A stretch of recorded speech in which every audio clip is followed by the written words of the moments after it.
So we're heading off on a massive trip. We're in Perth right now and we're going to end up way up in Cairns on the east coast. This trip we're going straight across the middle of Australia and we'll be looking for a lot of different species. We've got a beautiful banded guarda here.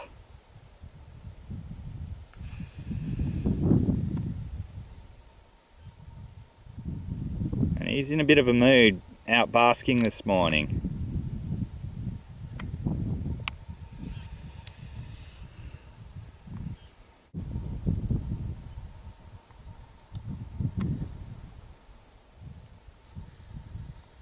Now because he's cold, he's standing his ground a fair bit more. He can't race off. You'll often notice when snakes are a bit cool in the morning and basking, they're more likely to stand their ground. Look how glossy he is in that sun.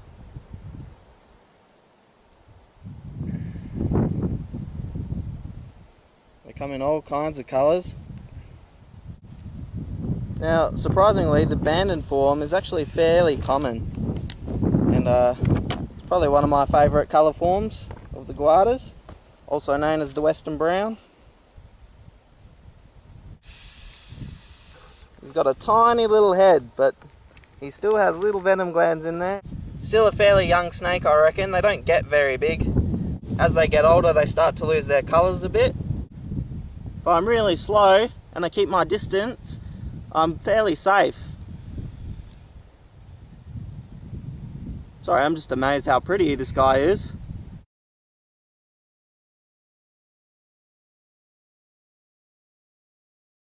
Now as it warms up, he's going to move a lot faster. Reptiles are cold-blooded, so they need that sun to warm them up.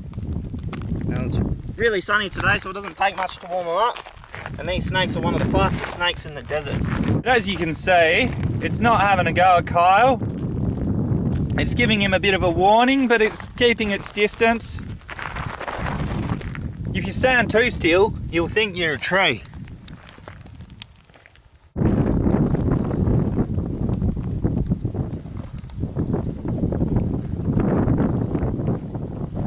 See, I stood really still there and he didn't have a go at my feet.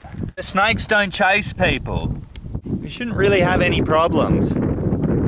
You're very unlucky if you tread on one. It happens pretty rarely. And they only have a bite in defense, never out of aggression.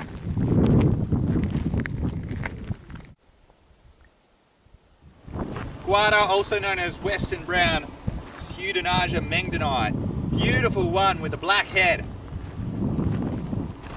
And we'll just escort him off the road so he doesn't get hit.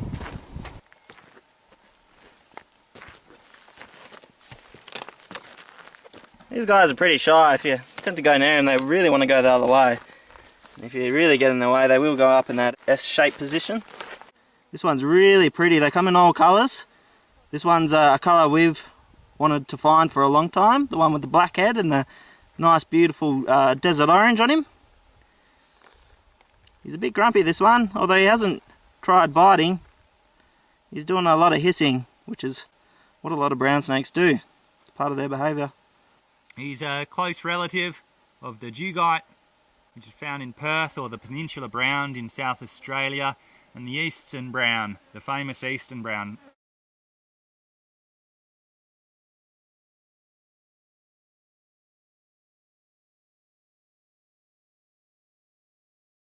So he's just crawled into this Spinifex. We'll leave him be, it's getting way too hot out here. Into a mouse hole. Fantastic. Go, go, go, go, go, go. Just warming up on the road. Might even be a gravid female. By far the reddest form I've seen. Quite prickly, believe it or not.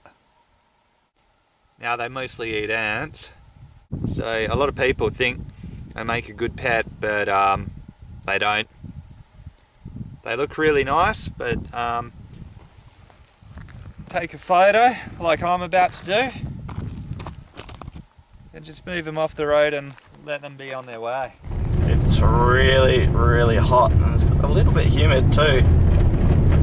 Fairly humid for out here, I'd say. All the snakes are really fast tonight. As great as it is to have all this reptile activity and this amazing storm out in the desert, it's so dry out here. It's a bit worrying. If one of these strikes hit the ground, and some of them are very low, we might be trying to outrun a fire. Far more worrying than any of the snakes we're looking at. There's massive fires just to the south of here caused by lightning strikes. It's full of fires the size of a small European country, so got to be a little bit careful in these situations. Oh! This is a little Western Brown. Gloves are a new thing for me, just good with little snakes, with little fangs. Look at him go. We found a few Western Browns. I think this is the third Western Brown we've found so far. This is a drab brown colour form.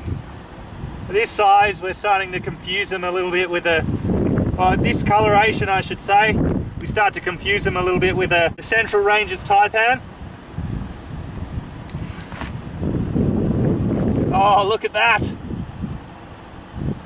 He's going Mashu. Look at that venom. Anyway, we'll move him off the road.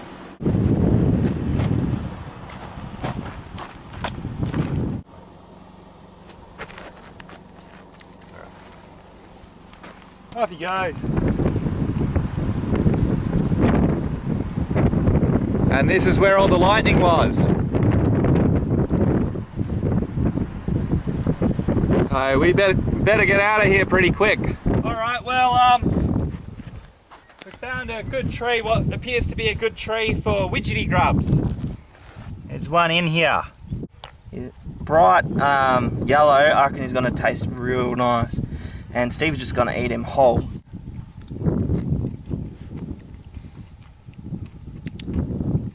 It's not a strong flavour, but it's nice. Tastes like egg. Yeah. Oh no, it's one big one. Oh, nice widgety grub. Oh, very nice. No, he's ready.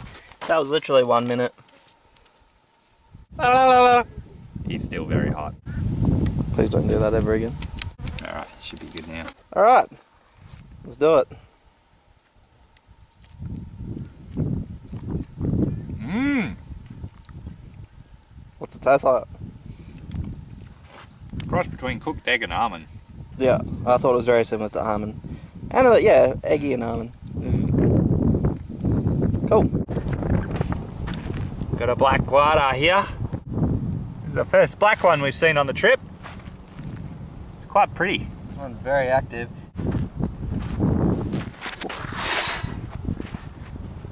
Guada for you got tickly. If you can see, it's burnt where he's coming from in the background, and he's going around this nice green area. As green as the desert can be anyway. Look how he's wiggling his tail to distract you.